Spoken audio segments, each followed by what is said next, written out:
Hello everyone, magandang gabi po sa inyong lahat. And ako po si Doc Fee from AHA by Atentios. And I'm Dr. Seth from My Low Carb MD. Kamusta po kayong lahat? Welcome sa isa na naman pong episode dito po sa Doctor's Desk. Yes, and tonight is another live Q&A pa rin natin. So sabi nga natin last time, no, we are going to do live Q&A about metabolic health and proper human diet every now and then. And siguro this way, mas marami tayong ma-help Doc Suset because this way din, mas ma-attend natin kung ano ba talaga yung mga bagay na mas gustong malaman ng mga tao instead of just injecting knowledge. In the past years naman that we are doing the doctor's desk, nag-start na tayo sa mga lecture series so they can just go back. If you're new here, we have this Facebook page where you're watching right now, the doctor's desk, and the same then na page name or channel name namin sa YouTube. If you're someone na hindi masyadong ma-Facebook, you can also replay yung mga videos namin. Mas organized siya actually kapag tinignan nyo sa YouTube. So Yep. ngayon, kung sakali, I would advise sa mga bago pa lang po dito na if there are like subjects na you want to also study or gusto nyo na matutunan, you can go ahead and check some of the playlists and other topics that we have already discussed previously. Baka meron na kayong makita doon and additional questions na lang yung mga pwede nyo na itanong. Kasi most of the topics we have already covered actually eh. Konti na lang yung hindi namin nako-cover and some of those are kind of complicated topics na din to begin with. So, naniniwala kasi kami ni Doc Suset na in order for you to do this properly, to be able to address your metabolic health and also do something about it, basic talaga dapat kayo nag-start. So you must Yeah. understand it first. Dun talaga kayo. So share ko lang sa inyo sa experience ko as a clinician and someone who also use the low carbohydrate nutrition and lifestyle, including the intermittent fasting as a tool in managing metabolic diseases. Yung iba, nagfe-fail sila because they did the diet and the fasting without knowledge kung para saan ito. Meaning to say, most of them sumubok kasi nakita na effective, nakita na may mga results, nakita yung mga testimonies.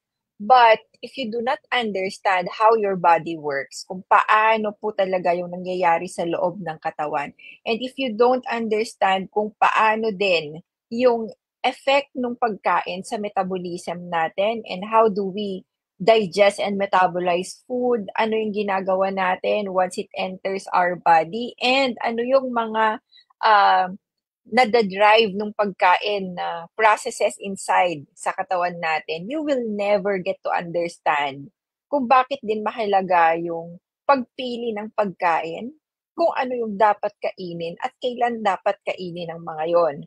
So, ang tendency niyan, you're just going to follow it blindly as well, just like how you follow the calorie in calorie out model kasi it is also being advertised, or how you follow other diets na nakikita nyo online kasi you are just being attracted with the results but not really digging in how it makes sense. So, yun yung gusto namin na as much as possible, sana mas maging curious kayo of how the diet works and paano din ba yung katawan ninyo nag-work para alam nyo yung combination at alam nyo kung paano nyo sila pagtatagpuin or paano nyo sila i-correlate yung diet and yung katawan ninyo. Ayan. So, we already And have about basically din 85. naman, sige. And basically din naman, Fi, kasi kapag ka diet, low carb diet na kayo, habang tumatagal kayo on this journey,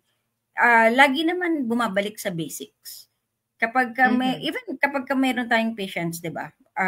Usually sila is mga galing sa DIY. And then kapag merong silang na-encounter na problem or meron silang na-encounter na kakaiba sa lab results nila, then they Mhm. consult.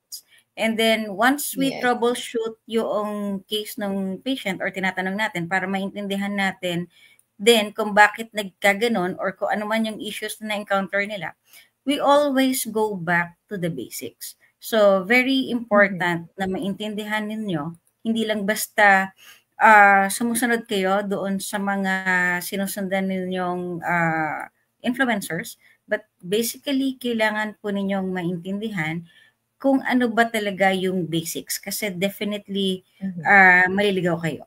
Kasi lang lagi ko lang Yes. naririnig na, gano'n pala 'yan Dok. Kasi ano, nakita ko sa ganito, dapat pala ganito lang, puwede palang ganito lang, hindi na pala puwedeng komplikado, puwede palang ito lang yung gagawin ko. And then they just leave it as that. Sometimes nga hindi na nila kailangang intindihin kung bakit kailangan gano'n lang ka-basic, eh. But kapagka nakita nila yung labs nila upon doing the basics, then they will understand more na hindi pala talaga dapat gano'n kakomplikado at hindi pala talaga ganoon ka-restricted as compared doon sa Mhm. mga napapanood nila on social media kapagka naintindihan ninyo yung basics. Mhm. So parang ito si Janoa ang ating ano ngayon ang ating Dami. nakaantabay. Actually ano 'yan, tawag dito, siyempre perks niya 'yan na nauuna or perks niya na nag-aabang. And I think nag-wait talaga siya for this and nag-prepare talaga siya ng mga tanong. Eh, yung iba walang tanong. So, siyempre, dahil may tanong siya, siya yung uunahin din nating sagutin. So, dito, maganda actually itong tanong niya regarding the sugar addiction. Kung ano ba yung mabisang solusyon para sa sugar addiction. Una-una sa lahat, gusto kong sabihin na iba-iba kasi tayo ng kryptonite. When you say kryptonite, yun yung nagpapahina ng ating willpower at nagpapahina ng ating tawag dito, control. So, when I say kryptonite, no, a person may have like a different substance than the other person. Like, hindi lahat sugar. Like, let's say for example, si Mike, ang kanyang kryptonite before was cake. Ako ay ice cream. It's both matamis. Pero it doesn't mean mas mafo-fall ako sa cake. Siya kasi mas mafo-fall siya sa cake. Ako mas mafo-fall ako sa context ng ice cream. Or mas mafo-fall pa ako sa biko. Something like that, kakanin. So, meaning to say, not because everything is sweet and starchy, it means everything is your kryptonite, but everything can be your trigger in order for you to grab the kryptonite of yours kasi kailangan ma-trigger muna niya. So, kailangan mong malaman kung ano ka. Are you someone who can moderate on food or are you someone who's really addicted that even just a thought of it, you will grab it, parang ganon. Ang pinakamabisa if you are really addicted and kasi sinelf-proclaim mo for example na addicted ka talaga, is still abstinence. And dun papasok yung konsepto ng rehabilitation hindi lang sa sugar addiction but also in other substance abuse and even habits na addiction like vices and yung shopping for example, sugal for example, gambling for example. Doon pumapasok yung tinatawag natin na konsepto ng rehabilitation wherein you are going to abstain, kaya ka ikukulong usually sa rehab, the first 2 weeks is the detoxification. Meaning, the detoxification is, yun yung period na 2 weeks wherein they will get to control your dopamine muna. Kasi yun yung ini-spark ng asukal, yun din ang ini-spark nung habit. Yun din yung ini-spark nung action, yun yung ini-spark nung substance. So, they will get to detox you muna so they can lower down the dopamine. This is the critical period as well. Kasi ito yung period where you become anhedonic, parang hindi ka talaga masaya, hindi ka driven, antok ka, wala kang gana sa buhay, lahat na mafe-feel mo. And then, this is the time that mas strong yung urge mo for you to get again the substance or get again the food that you want. After 2 weeks, you still need to be there for a month. Because even if na-detox na ikaw dahil napababa na yung dopamine mo, it doesn't mean that's already um, stable. So you need to abstain for another 1 month para sa ganon, masanay ka na hindi ka na nagkikrave or hindi mo na yun hinahanap. And it takes about 3 months of continuous abstinence for you to at least have that control. So, ibig sabihin, napakahalaga ng abstinence. And somehow people might say, bakit kaya sila, Doc, ang strict naman minsan, parang may mga pasyente sila na pinuput into a carnivore diet, not realizing na we are not doing it just because we think it is the best. Although, yes, it's very anti-inflammatory, but somehow it works kasi because most people, I'm sorry to say, but most people fail on low carb because of addiction itself. Kasi kahit 1 year ka na sa ketogenic diet, 1 year ka na sa low carb, if you have like the tendencies, addiction tendencies, wherein makatikim ka lang ng matamis or something starchy, natitrigger ulit yung pleasure center and nawawala ulit yung rational thinking and your brain is kinda uh, asking you to grab again your kryptonite, then you lose control and then you go back to eating the high carb again and then 1 month na hanggang sa wala na. So, most people think, kasi Doc, sa totoo lang, yung iba iniisip nila, pag sila daw ay nakaketosis, bakit nagkikrave pa rin sila? Or bakit kaya napapakain pa rin sila ng bawal? They thought, pag nagkiketosis ka, hindi ka laging gutom. Magkaiba po ang gutom, magkaiba yung nagkikrave, magkaiba din yung meron kang stress eating, and iba din yung relations nun sa brain natin. It doesn't mean you're in ketosis. Ibig sabihin, never ka nang magkikrave sa mga food because other aspects may also trigger that craving, such as when you are too hungry, too lonely, too angry, galit na galit ka, and also too tired. So, those things you need to also be aware kung nararanasan mo yung mga yun. So, yes, abstinence is the key. I just explained why. Pero yun pa rin yung pinakasagot dito. Okay, so hindi na natin masyadong i-elaborate, but I think elaborated naman na talaga din yung sagot na yon. Okay? Masasabi sa low carb rice cooker, walang low carb rice cooker. It's just a cooker. It's just Kasi nauso to eh. Tong rice cooker yes, daw yes. na to. Actually, It's nakita ko part din of yan marketing. Pero, marketing strategy. wala siyang pinagkaiba doon sa mga kanin na nire-ref. Na kapag ang kaning lamig, yung kanin na leftover or kahit kanin na bagong luto, tapos nilagay mo sa ref, tapos kainin mo uli, they said na mas mababa daw yung spike of the blood sugar. Pero, but then again, wala rin siyang pinagkaiba sa mga low GI na food na hindi naman talaga mababa yung carbohydrate spikes, but napoprolong in terms of low GI na pagkain. Hindi lang siya biglang magi-spike as based doon sa mga ibang lumalabas na studies. Pero at the end of the day, carbohydrates, composition is still carbohydrates. Kahit na sabihin mong niluto pa yan doon sa rice cooker na low carb rice cooker, or kahit na sabihin pa na inalagay mo siya sa ref, maybe yung katawan lang noong N1 na gumawa ng study na yon or example na yon could have a different reaction doon sa food, but at the end of the day, the composition and the structure of carbohydrates, it's still the same, and it will still elicit an insulin response, tataas pa rin yung blood sugar.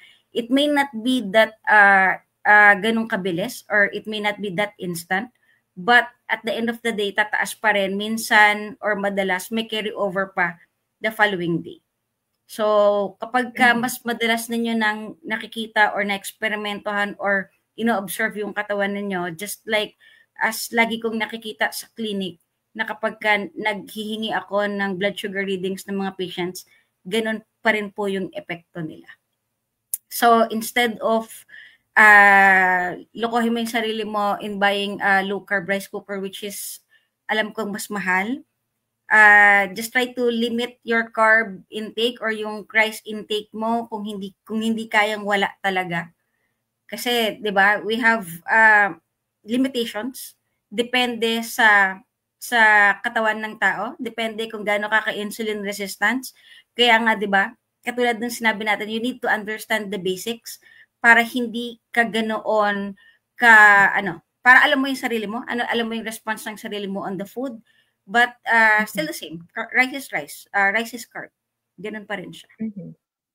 Yes. Maganda actually mga tanong ni Genoa. Pinaghandaan niya, lalo na yung susunod. Nagustuhan ko tong tanong na to. Ano po ang mas healthy, high protein or high fat or both high? Actually, Hmm. medyo mahirap naman talaga mag-count ng ano, no, mag-count ng macros. But hindi kasi mo masasabi that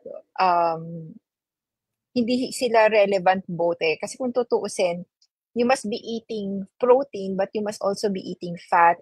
You need to remember that when you're eating protein, it's actually to nourish your body, especially your muscle, but at the same time, for you to get yung mga nutrients that you cannot create from your own body. Kasi meron tayong ilang amino acids na hindi natin kayang gawin. So that is the reason why we get it from the food, especially the meat, the protein.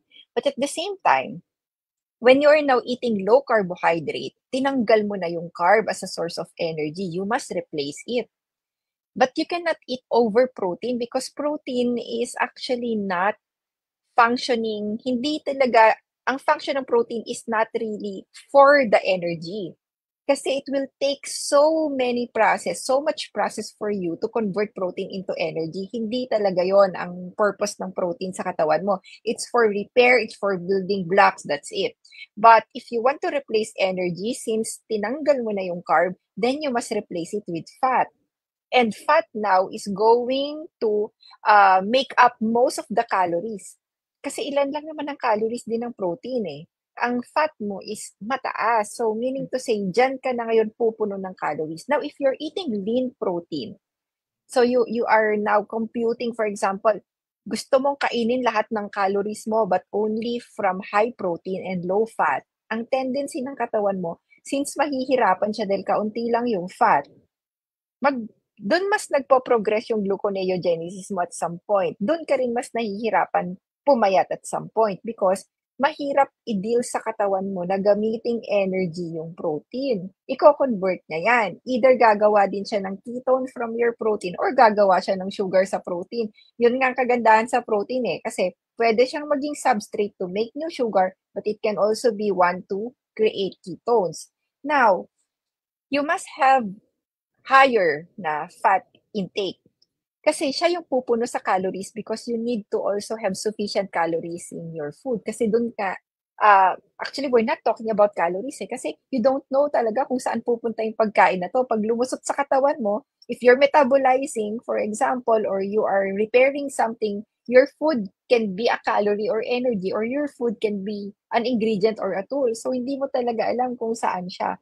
But still, we are focusing on the sufficiency or the amount of the food. So, kailangan mo talaga napunan yung kulang sa protein. So, make it fat, more fatty. So, meron tayong tinatawag na curve, wherein in that curve, dapat makuha mo yung tamang fat para sa'yo na kung saan yung metabolism mo hindi rin babagal. Kasi usually, pag mababa rin yung fat mo, kahit nagha-high protein ka, kukulangin ka pa rin ng nutrients, kukulangin ka rin ng source of energy. Therefore, bumabagsak din yung metabolism.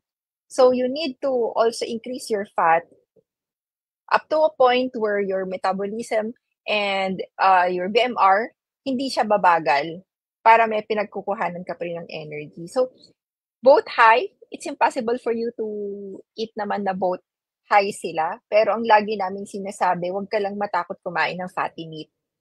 Kasi kailangan mo yon. And mahirap naman, paano mo ba sila kukomputin? Kasi actually, kapag kinonvert mo na yan, magkaiba rin sila ng proportion when it comes to the calories as well eh. So, wag nyo nang pahirapan yung sarili ninyo. Just eat meat and eat fatty meat as well. Wag lang kayong masyado lilin to the leaner side.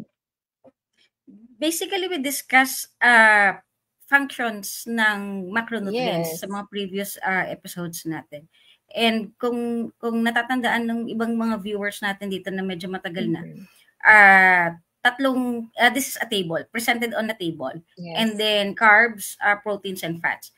And kung natatandaan nila, the proteins and fats, marami siyang functions. Tapos, yung Mhm. isang table ng carbs, ang function lang niya is a source of energy.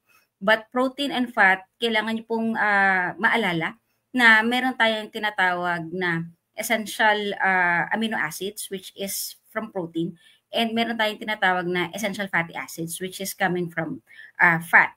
And kapag ka nag-advise yung ating mga dietitians ng protein, kapag ka sinabi nila na good quality source of protein, usually lagi siyang may kasamang fat.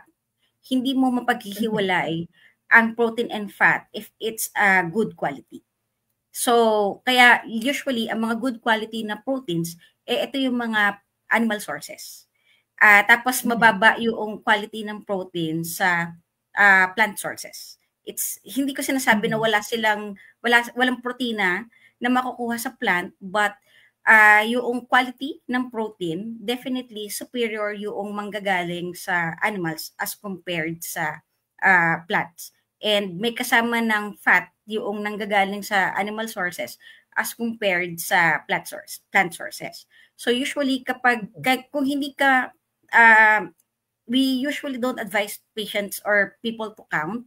Pero kumakain ka kasi ng protein sources na nanggagaling sa animals, usually nakukuha mo na rin yung fat intake mo. Except, ang mahilig ka sa sa protein sources mo is chicken breast, tapos tinatanggal mo Mhm. yung balat. Definitely, hindi enough yung source mo ng fat. But I didn't said na walang fat content ang chicken breast. Meron siyang fat content, pero hindi siya ganoon kadami. Mas mababa siya as compared sa ibang sources. So, merong mga strategy na ginagamit sa carnivore space or sa ketogenic space na tinatawag na protein PMS, Mhm. modified sparing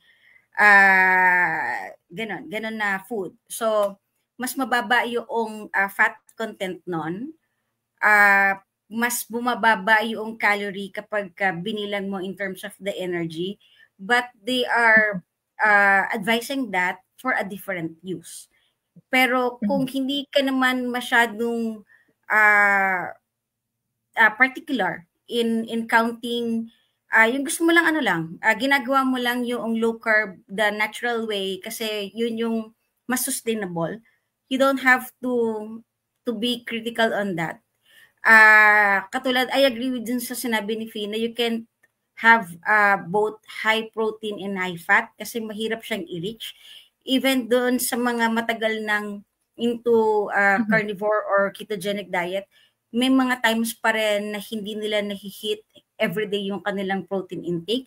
May mga times na hindi pa rin nila nahi-hit yung kanilang fat intake. But then again, there is a balance in everything. So, irregardless kung high protein or high fat, the main thing is kailangan mong makuha muna yung protein requirement mo kasi there is a requirement para sa atin sa protein.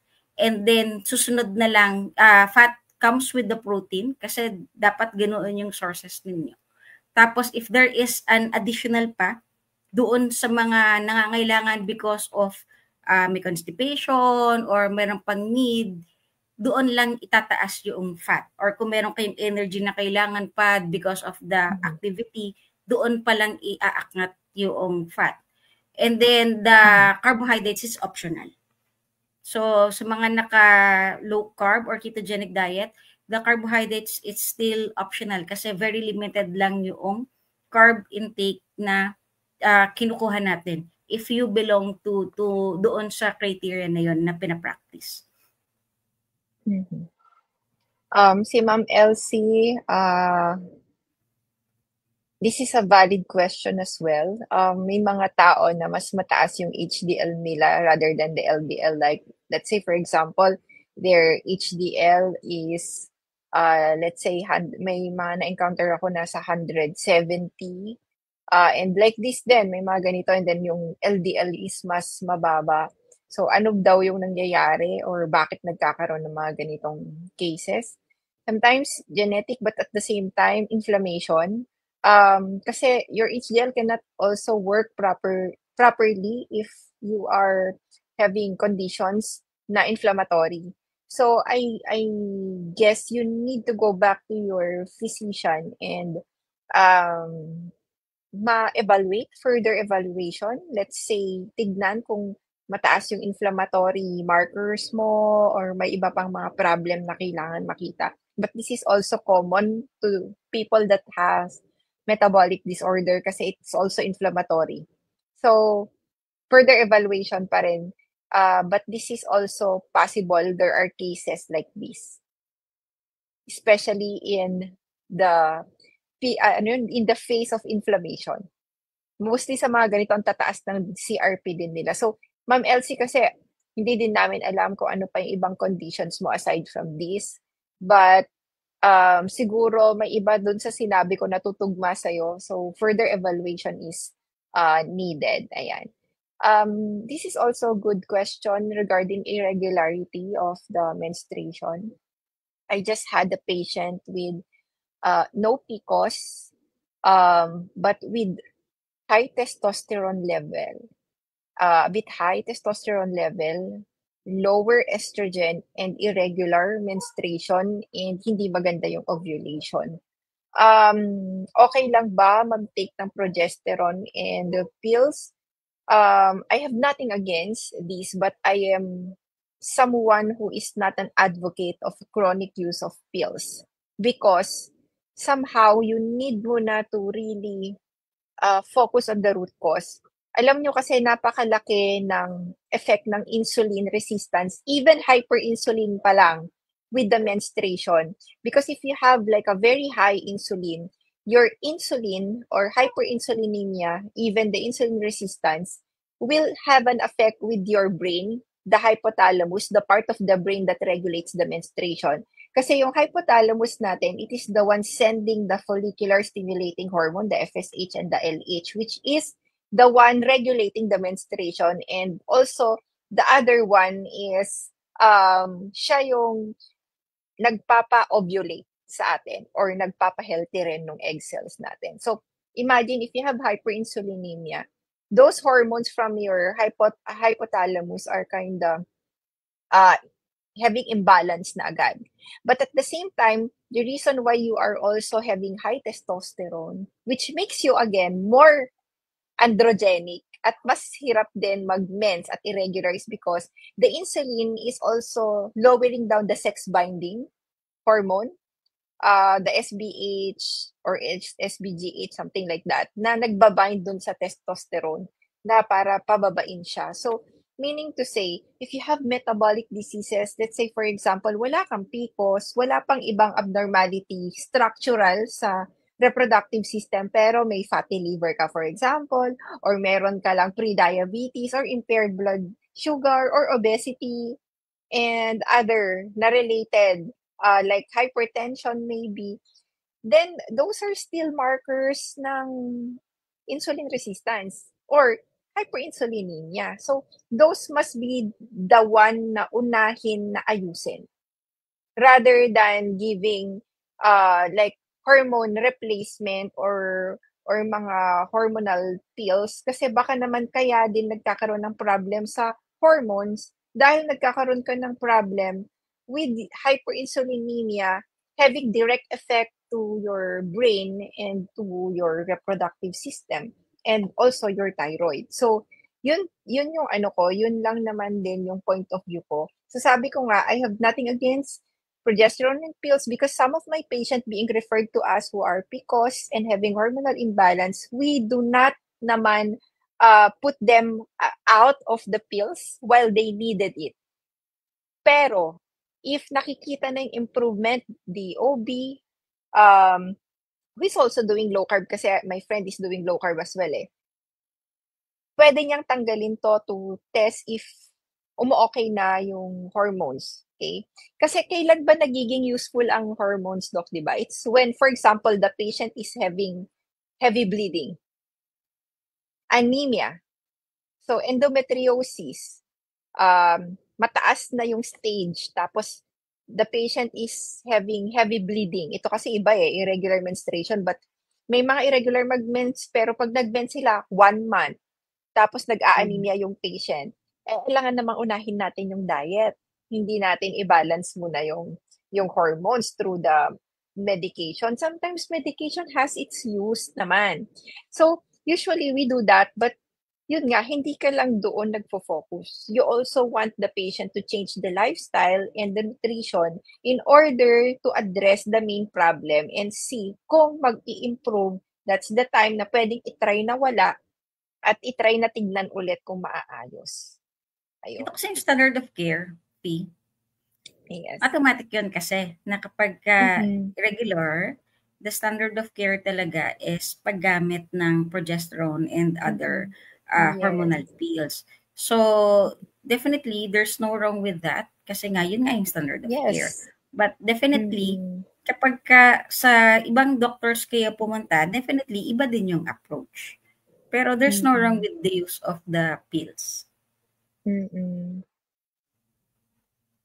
Ito, Doc Suzette. I've read, sabi ni Ma'am MCL, that our brain makes its own cholesterol. How true po? It's true Nakakagulat. po. It's true. Totoo po yan. It's actually true. Yeah. Ah, 70 to 80% ng brain po natin is composed of cholesterol.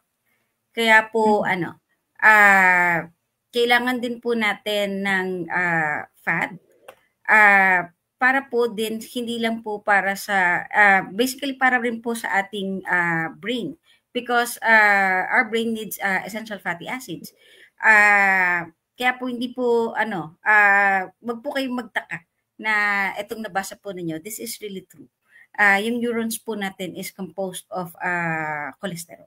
So once Baka, we take statin, kasama din po yung sa brain na nababawasan din po yung cholesterol level niya. Affected din po yung mhm, ating brain. yes. Kasi actually hindi naman cholesterol yung papasok sa brain natin, Ma'am MCL. It's just the fatty acid, which is fatty acid is just part of the triglyceride. It has three fatty acids. So usually, ang nangyayari sa brain natin, essential lang yung kailangan niya. Ano lang ba yung essential na fatty acids, di ba? It's just the omegas and DHA and yung mga ganyan, PA. So, meron tayong tinatawag na ano ba tawag dito, Dok? Blood-brain barrier, yung BPP. naghihiwalay yung kasi kailangan mo ng blood-brain barrier kasi dapat hindi nai-infect yung brain mo, dapat salang-salang-sala. Kumbaga sa part ng katawan natin, siya yung pinaka-alta, alta talaga. Yung tipong siya dapat yung may pinaka-lock na hindi kaagad makakapasok. So, self-sufficient yung brain. Kaya niyang gumawa ng sarili niyang cholesterol. But, yun nga yung sinasabi that what your body creates is depending also on what you give it. If you're giving yourself like toxic types of fats, doon din siya kukuha ng substrate niya. And now you're thinking bakit ka cranky, bakit parang hindi maganda yung bakit may brain inflammation kasi yung ginagamit mo pang repair, parang ano yan parang low cost ng mga piyesa yung binibigay mo sa kanya para makagawa siya ng sarili niya ng cholesterol.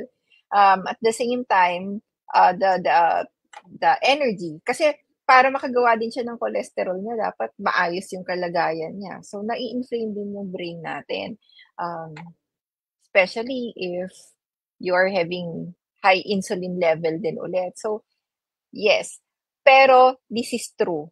Our brain creates its own cholesterol.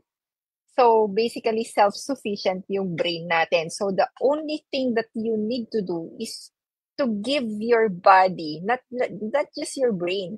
Kasi what's good to your body is good to your brain then. To give your body yung pinakamagagandang piyesa para makagawa din siya ng magagandang produkto. Ayun. So, next natin is, may mga nagugustuhan ka bang tanong? Kasi syempre we're running out of time again. We're just having an hour ulit to answer questions. Mhm. Si Ma'am Elsie, actually, tawag dito, watery stool pag nag-keto or carnivore diet could be indigestion pag di ka pa sanay na mag-digest ng fat. Could be change in your gut microbiome as well, part of healing. Pero yes, this is not unusual for keto, even low carb, even carnivore diet. So, hindi siya unusual. Okay? Ah, pwede ba ang meat everyday? If ang creatinine mo ay 1, 2, 3, sabi ni Ma'am Rinelda, yeah, Yes, pwede. mabilis ng sagot eh. Yeah, pwede. Hmm. Si Ma'am Bridget, paano daw masasabi, Doc, na reverse na ang iyong diabetes? So, si Ma'am Bridget is maybe asking for if there are guidelines that we can also Yeah, there is a look. guidelines na ano na inilabas ang ADA for this. But hindi nila sinasabi na or hindi reversed yung tawag nila. Diabetes in remission. Yun ang term nila. They don't want to use the term reversed.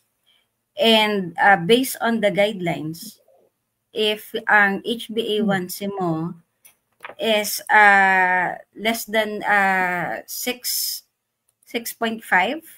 of medications for 3 months, then double check ko kung 6.5 or 6.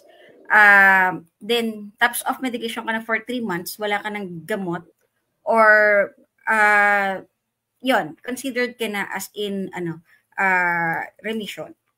Pero still 6.5 is still mataas if you are doing a low carb diet, but having off medications is good, but pwede pa yung ibaba. There is still room for improvement. Ayun, ano na po ba yung inyong inyong HbA1c at kung meron pa po ba kayong medications or wala na? Double check ko yung criteria. Yung saan. Ayun, less than 6.5 nga yung sinabi nila sa consensus. So, 'di ba? Kayang-kayang gawin 6.5 lang sa kanila. kayang-kayang gawin ng low carb na mas mababa pa. So, Mababa pa. definitely if mag-stick ka lang into a low carb diet na kahit nga kahit sabihin nating less than 50 grams lang, kahit nga hindi mo pa maabot yung tinatawag na ketogenic diet, definitely there is improvement in the blood sugar and kayang mag-remission. Pero again, hindi siya katulad ng sinasabi ng iba na hindi yun remission or hindi yun reverse kasi kapag kumain ka uli ng carbs, tataas ulit yung blood sugar mo. So, ang mentality kasi ng iba is kapag sinabi mong remission or magaling na, you can still eat the food na kinakain mo dati prior the diagnosis of diabetes. Ganun yung gusto nila para masabi mong reverse na talaga or magaling na talaga yung diabetes. Pero you have to realize or kailangan natin ibalik ulit, bakit ka ba nagkaroon ng diabetes in the first place? Hindi ba dahil sa excessive intake of carbohydrates? So kung tatanggalin mo yon, then you have this reversed or remission or magaling na yung diabetes. But then again, you eat again. So yung injury, ibinalik mo. 'Di ba? So definitely, hindi naman abrupt yung pagtaas ng blood sugar, especially kung na-reverse mo na. It is again gradually na tumataas kasi syempre, gradually uli na magiging insulin resistant na naman uli yung cells mo. But I don't know kung totoo bang na-reverse mo na yung insulin resistant level mo. Kasi the insulin resistant stage is matagal na panahon. hindi siya parang bumaba ka lang ng one level. Kasi imagine, insulin resistance is years to develop and years din siya to reverse. Insulin resistance po yung pinag-uusapan natin na hindi po yung diabetes. Kasi the diabetes you can lower your HbA1c in a span of 3 months. I have some patients who did na on insulin in 1 month lang, natanggal nila yung insulin nila. Pero hindi po ibig sabihin nun na reverse na yung diabetes, ha?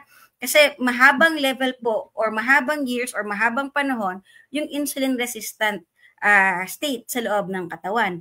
And kung hindi mo yun maibabalik into normal, definitely once you eat back again high carbohydrate foods, then gradually uli magi-increase uli yung iyong blood sugar. Kasi yung iba, ang intindi nila kapag nawalan na ako ng gamot, magaling na ako. Pero hindi, nandun ka pa lang sa insulin resistant level, ha, which is napakahabang panahon nun. Kasi doon sila nako-confuse or doon nila nasasabi na walang remission or walang reverse, remission lang. Parang cancer, natulog lang, parang ganun. But still, you can bring it down. Marami ng mga patient na nag-reverse ng kanilang diabetes and they've been off medications on current study ng Virta trial, 5 years and counting. Dr. Anwin, ang data niya is 3 years ongoing. Kasi bago lang yung mga studies na to na lumabas, hindi pa siya mas matagal. But for those na mas matagal nang into practice ng ketogenic or even carnivore, years na din, mas matagal sila na off medications. Si Ma'am Dolor, kaya po ba ng carnivore ang autoimmune na sakit? Mari-reverse po ba ang oxalate sensitivity? So, unahin natin yung carnivore and autoimmune na sakit. So, when you say autoimmune, from the word itself, it's your own immune system that is attacking your own body. So, alam mo na agad, confused siya. Kailan ba tayo nako-confuse? Tayo minsan ay nako-confuse pag tayo ay napapagod. So, minsan, pag pagod ka, hindi mo na alam kung sino talaga ang kaibigan mo, kaaway mo, parang lahat. You're very sensitive, you're very aggressive, you take everything against you, Char. Very experiential. So, you take everything against you. Your immune system is like that. So, when you are exposed into a lot of toxins, and when I say toxins, that could include toxins from viral or bacterial, so mga microorganisms, toxins from the food, toxins from everything, even high stress level, it could be inflammatory. So when your immune system is trying to respond to all the problem and toxicity sa katawan mo, trying to repair, not only 24/7, kung pwede pa mag 36/7, halos overtime na yung iba. Parang nag 36 hours man dyan ang karelyebo, nag-overtime pa rin yung iba mong immune cells. So, nagiging siya, nabu-burn out siya, let's say, and it becomes confused. So, it's also attacking your own body kasi confused siya. So, now let's just try to look at the use of the carnivore diet.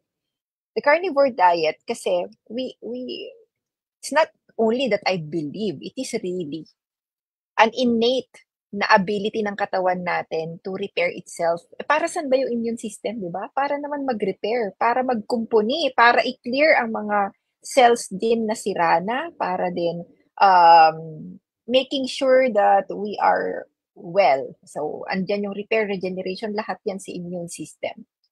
What you're trying to do with the food is actually to lower down any additional burden. Kasi parang ganito yan, sa bahay mo, naglinis ka.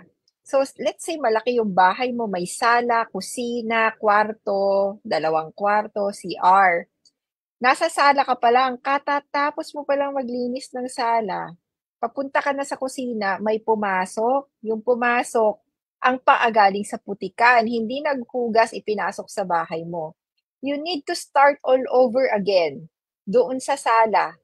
Tapos, nagpa-pile up din yung kalat sa kusina. So now you don't know kung ano na yung gagawin mo, no? So, hindi mo na alam gagawin mo. Nung ginawa mo, sinunog mo na lang yung bahay mo. Worst case scenario, nagalit ka na. Sunugin ko na lang tong bahay ko. Something like that. So, our bodies like that, our immune system can be our friend, but it can also be our foe in terms kapag ka ina-abuse natin siya. So, lagi kong sinasabi sa pasyente, when you are eliminating some of the foods, you are just eliminating and trying to figure out what is really causing the problem. If it is just food related, carnivore can play a lot of role. But if it is also has a lot of contributing factors, stress and other stuff, then hindi sapat ang carnivore lang. So kung ang question is kaya ba? Kaya kasi you are allowing your body to repair dahil binabawasan mo na yung mga dumi. Binabawasan mo na yung additional na kailangan linisin by eliminating some of the foods that could be the cause kung bakit lalo ka nagkakaroon ng inflammation. So, therefore, hindi gamot ang carnivore, hindi gamot ang low carb in this sense, hindi gamot ang keto. Ang tawag dito ay giving rest to your body, giving an ample time and pause to your body. Parang sinasabi mo rin sa asawa mo at sa mga anak mo na wala kasi akong lilinisin kung hindi kayo nagkakalat. Ganon din yung analogy nito. Nagka-carnivore ka kasi gusto mo na yung focus mo is ma-make sure na nare-repair muna niya yung dapat niyang i-repair. Doon lang siya nakafocus instead na dagdag ka ng dagdag pa ng kailangan niyang i-repair.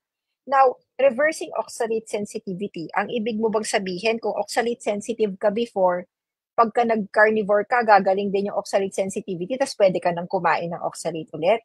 In fact, ang same doon ng sinabi ni Doc Suzette kanina, oxalate sensitivity is also very genetic eh. Like meaning to say there are people who is more sensitive than other when it comes to the oxalates. Meaning to say pag yung iba kaya mag-accommodate ng isang bandehadong spinach while to other people 5 na dahon ng spinach can put them into like a very hypersensitivity reaction.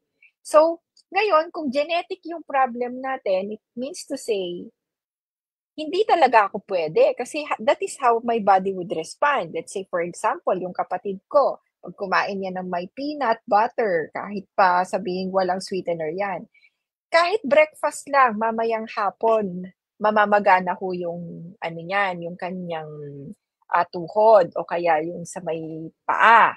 So, hindi natin pwedeng baguhin yun kasi that is how toxic oxalate was and is for her. So, meaning to say, hindi siya nare-reverse. Pwede mong babaan yung oxalate concentration sa katawan mo. But again, if you try to accumulate oxalate again, until the lethal dose, kasi it's the dose that makes the poison. Pag naabot mo na ulit yung dose that your body cannot accommodate, lalabas at lalabas na naman yung mga symptoms and it will again put you into an inflammatory state and condition. So, sana maayos po nating nasagot si Ma'am Dolor. So, maybe one question na lang, Doc. So, it's your turn to choose. Meron ka bang nakita na questions na you want to answer for the last question of the night? Ano ba? Hi, Doc daw. Hi! Hi!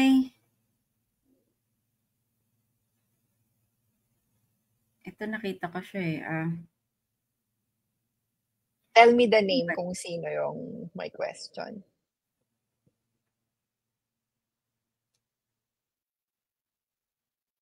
Ito kasi masarap din sana itong sagutin pero it will take years. It will take years.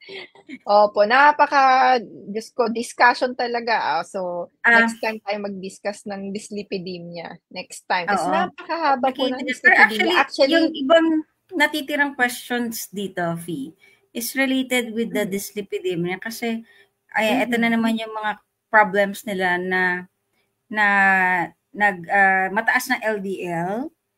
Tapos, ayan, nag-low carb, tumaas ang LDL, mababa ang HDL, tumaas si total cholesterol.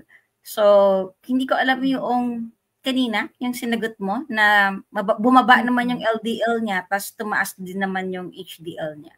So, Ito kasi yung mga variations kapag ka naglo-low carb. Hindi po lahat ng naglo-low carb is tumataas ang LDL. Meron pong mas bumaba yung LDL nila. Meron ding naglo-low carb na instead of bumaba yung HDL nila, mas tumaas. Meron din pong mga naglo-low carb na ang cholesterol nila instead of tumaas, bumababa. And I agree dun sa sinabi mo na it is related with the genetics. Pero ang most common na observation on a low carb diet, especially if properly done ang low carb diet, is tumataas ang LDL, bumababa bumababa ang triglycerides, ang total cholesterol is tumataas, ang HDL is mabagal ang progression. Yung iba mas tumaas siya pero very hindi pa ganun ka-significant. Mga 5 lang, ganun lang, less than 10. Tumataas siya pero ganun lang. Hindi siya katulad ng LDL na biglang taas, hindi katulad ng cholesterol na biglang taas. But then again, with the context dun sa sinabi na ano yung sabi? Magkakaroon daw siya ng stroke. It is a candidate of stroke. Then Oo, kasi again, nga 70 na daw. hindi po lahat ng naglo-low carb na tumataas ang LDL, tumataas ang total cholesterol, at mababa ang HDL or hindi pa nag-i-improve yung HDL nila, is automatically mai-stroke ka na kinabukasan or ma-heart attack ka na kinabukasan. You have to remember that stroke and heart attack is hindi lang po LDL ang marker na para magkaroon ka na ng stroke and heart attack. Ang proseso po ng pagkakaroon ng pagbabara sa ugat, which is yun po yung initial na problem kapag ka nagkakaroon ng heart attack or stroke, is hindi po yung LDL. Marami po siyang risk factor. Nandun po ang blood pressure, ang blood pressure, andyan po ang blood sugar, andyan po ang infection, andyan po ang stress management.